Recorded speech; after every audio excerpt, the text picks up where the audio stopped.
જય શ્રી કૃષ્ણ, જય માતાજી।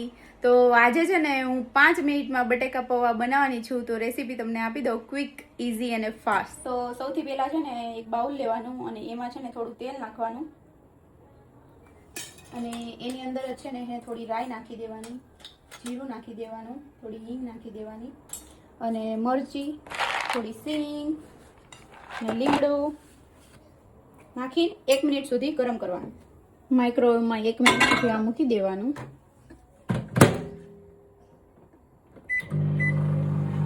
એ માઇક્રોવેવમાં 1 મિનિટ સુધી થાય ને ગરમ, ત્યાં સુધીમાં આપણે છે ને બટેકા પૌવા હોય ને એ વોશ કરીને થોડા શોક કરી દેવાના। તો આમાં છે ને આપણે થોડું છે ને મીઠું નાખી દેવાનું, જે પૌવા હોય ને એમાં।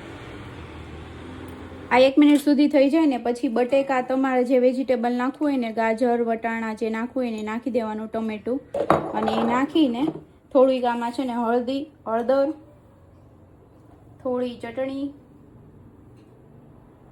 નાખીને 2 મિનિટ સુધી રહેવા દેવાનું। આ 2 મિનિટ સુધી થઈ જાય પછી આમાં છે ને પૌવા જે હોય ને પૌવા આપણે આમાં નાખી દેવાના। આવી રીતે મિક્સ કરીને પછી પાછું 2 મિનિટ સુધી માઇક્રોવેવમાં મૂકી દેવાનું। તો હવે થઈ ગયા છે બટેકા પૌવા રેડી। તો બની ગયા છે ને, તો મારા સાસુને ટેસ્ટ કરાવું છું કે એમને કેવા લાગે છે।